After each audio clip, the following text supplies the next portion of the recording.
Last week on the British Fist TNA Impact Wrestling review, Terminator NJ promised a huge announcement. Yes, mark my words. By the end of this British Fist TNA review, it will be done. Why not give this worthless faction to the real leader of the Aces and Eights, Falconer?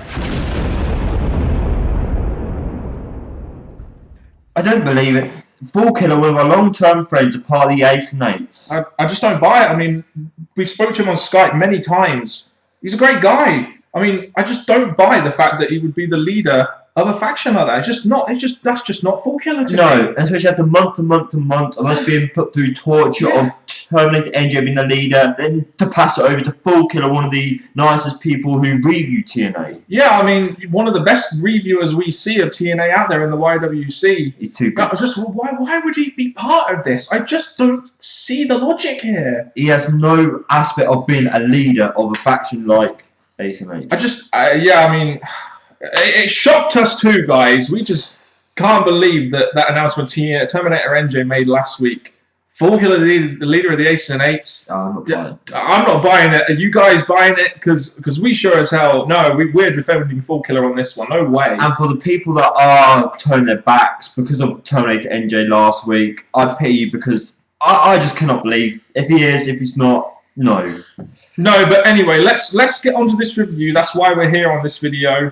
Last taping from the UK, so it's the last time we're going to be seeing this great UK crowd, but they're going to be moving onto they're going to be going to Chicago, they're going to be doing the live shows elsewhere, so hopefully this atmosphere continues when they do the live shows on the road in America. Because at some point in this show, Buddy Ray did point out how great this crowd was, and they're moving away to another group of people. Hopefully they'll be just as good, but in Buddy Ray's eyes, the UK had the best crowd in the world. UK is the best, and apparently Hogan thinks it could be his home as well. By the way, this show, UK, is also the home of us, the British Fist. Jane! Mr. Parkin and this guy sitting next to me, none other than NJ.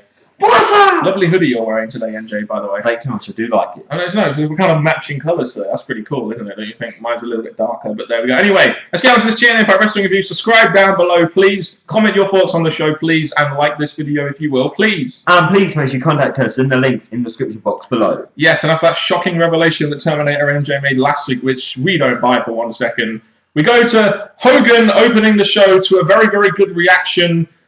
He announces that Bully Ray is the #1 contender. So what was the point in all those matches last week if you're just going to make someone who wasn't even involved in that match the #1 contender? Thing is, I'm not really agreeing that Buddy Ray deserves this. As much as I am a Buddy Ray fan, I'm loving the fact that he's where he's at now. I really don't think he should be in this place because obviously all the other wrestlers who were fighting to determine that deserve it more. It's almost like they're playing on this whole nepotism thing, isn't it? While I do feel Bully Ray deserves this in terms of a storyline, he doesn't really deserve it, but that's nepotism for you, I guess. Now comes Bully Ray, who he did seem pretty stunned. Like, do you know that I'm hurt, Hogan? Blah, blah, blah, blah. And then you get Bully Ray suggesting a 6-man tag because his dad's the general manager, he can do that. 3 members of the Ace and Eights versus Bully Ray, Sting, and none other than the immortal Hulk Hogan, brother. Okay, Buddy Ray, yes, he's playing off that, oh, I didn't know this was coming. I didn't know you were going to suck up to me and give me, well, I want some dating your daughter. I'm acting surprised. Shut the hell up. You knew you were going to get this somehow. It happens. Make a match against the Ace and Eights. But, yeah. It just seems to me that whenever Aces and Eights is the main angle of the show, you start off by thinking, it's like when Immortal used to come out and be the main angle, you're like, oh, God, here we go. The main angle of the show is the Aces and Eights. We'll move on from this opener. We had an 8-man tag match.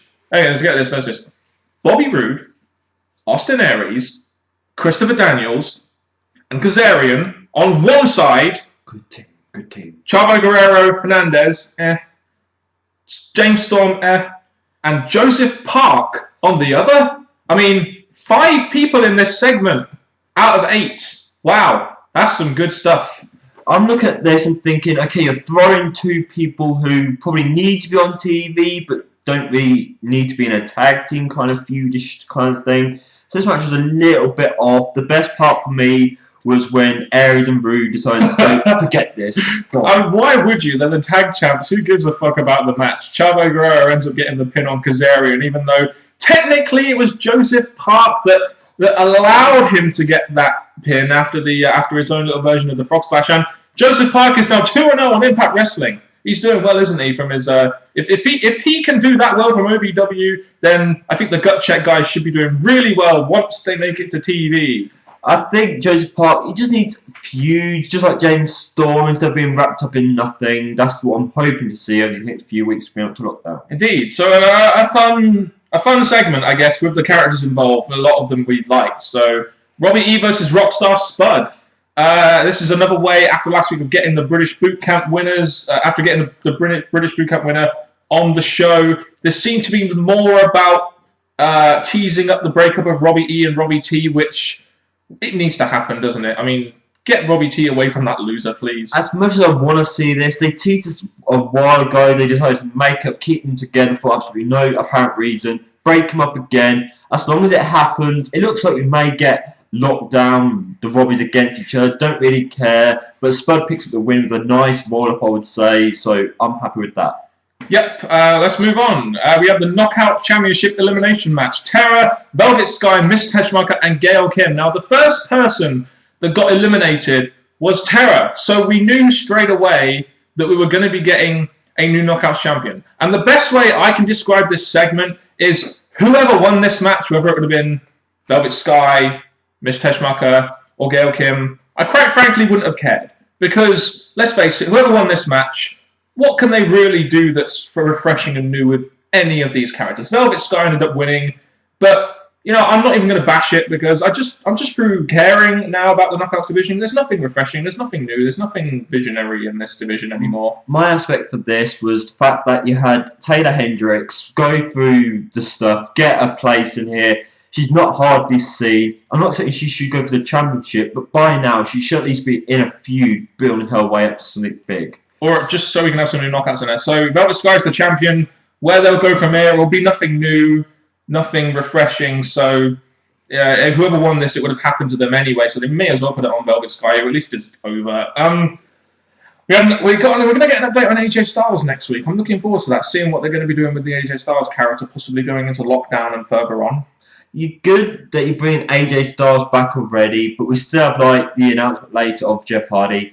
Sorrison still waiting. So AJ, yes, I'm pretty sure there's going to be a big angle, probably a feud for James Storm or something. But I still think there are other wrestlers you could bring back to help out other aspects. Garrett Bischoff versus Samoa Joe. Sounds like a squash match. Ended up being a competitive match for some reason. Went quite a longer than it should have done. It really wasn't competitive to me. The main part of this was they tried to drag it on to fill up time and then to go on to a new storyline or feud, which was Angle and Wes Briscoe. Indeed, as we get Wes Briscoe interfering in the match, they both beat down on Samoa Joe. Angle comes out and makes the save, and we get the announcement from Kurt Angle that he is challenging Wes Briscoe at Lockdown in a cage match. And the one thing I'll say about this storyline, I honestly believe that if the Aces and Eights weren't involved, if Briscoe had just turned on Angle and a friend versus former friend storyline, this would be alright.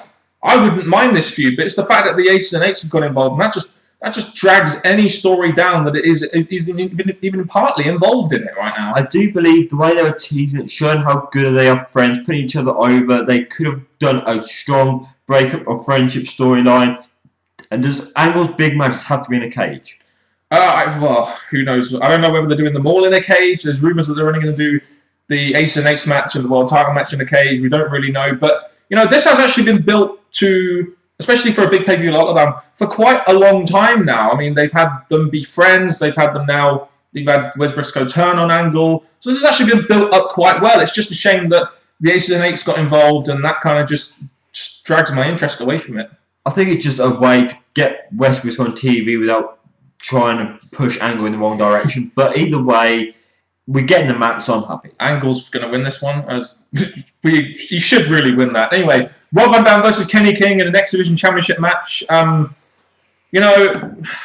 best way I can put this is this wasn't really that great of a match. Really wasn't. RVD wins again. How many more times are we going to have to see this match again? King hit his finisher in the match, the Royal Flush, but The commentators sold it like it was nothing. RVD kicked out of it like it was nothing.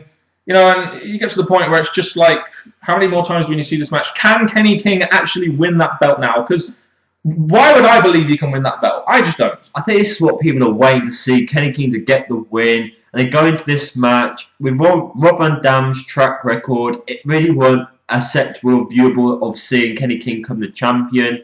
It might happen at Lockdown, but by then, they're probably going to continue teasing this feud till Lockdown, but I just don't care anymore. Hasn't Kenny King already lost like 3 or 4 times now to RVD? Yes. And this match has happened so many times now. Even if they do it at a Lockdown, it won't feel big or pay-per-view worthy. But we move on to the main event, which was Aces and Eights related. Anderson, Devon, and Doc versus Bully Ray, Sting, and Hulk Hogan, even though Hogan never actually came out. And that's what this match pretty much focused on throughout. It wasn't really about the match, really, was it? No, as soon as Hogan didn't come out, I was thinking, this is what I want to see. The old Ace and Eights, when they actually worked, they were actually likeable more. When they were like attacking you backstage, just doing random attacks, just to get the name out there. Because when they go in the ring, they don't win. So for this whole take-out Hogan thing, it got me interested to begin with, even though I knew roughly what was going to come. I think the thing is with me now, it's got to the point where Aces and Eights could do something revolutionary, and I still wouldn't give a shit. The Aces and Eights bring out an injured Hogan, which prompts Bully Ray to go out and have a look. And then the Aces and Eights were the Aces and Eights were I can't say it, MJ. The Aces and Eights win. The Aces and Eights win. They won. Shame it's too late, but. They won! After a long time, Sting finally showed his age by losing to a big boot. Yeah, even though they did end up beating Sting down 8-on-1. When last time Sting was in there 8-on-1 against them guys, he ended up taking them all out. He even took all 3 of them out in the ring. You know, it's like, come on. But the whole intrigue there was Bully Ray attending to Hogan while Sting was getting beaten down in the ring. So, you know, there was a little bit of intrigue there. I'm guessing they're teasing to maybe a Bully Ray heel turn or something. I think, obviously, Bully Ray taking on the whole pack of Ace and Eights, yeah, he could probably have done it, but it was a bit of a thing. I'm just going to stay here with your father, Brooke, because I care about your family. I don't really care about Sting, who's my tag team partner, as you mentioned earlier.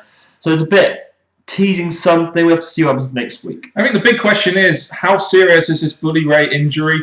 Because he looked like he was struggling out there. This might be a fake or storyline injury. I'm not sure. But if it is a legit injury, which I feel it may be, is it going to heal up before Lockdown? I guess it would have done, else they wouldn't have gone with this, even though they already taped it, so they couldn't really change it that much. But main event, let's go on to our overall thoughts of the show. What did you think of the show? Was this just another typical TNA show, which was very hard to care about, like it's been for a long time now? To be honest, there was some things in that teaser that I may want to see, but the show itself, I really weren't that interested.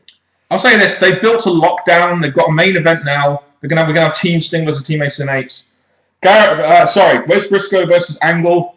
So that's at least 3 matches. At least they started the build to Lockdown now. But the show itself was okay, but nothing really special. And they piped up next week with like AJ, Jeff Hardy. So there's stuff to look forward to, which will be more pay-per-view build. So they're doing their job. It's just not in an entertaining way. Yeah, and it'll be interesting to see how they'll pull off going live for the first time in front of a Chicago crowd outside of the Impact Zone. And the quick joke I want to make is that Jeff Hardy's returning on the day or the show they're back in the Impact Zone. Oh, what great timing for Jeff Hardy, eh?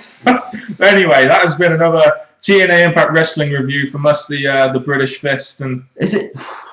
All right, mate. Is it just me, or has it got hot in here?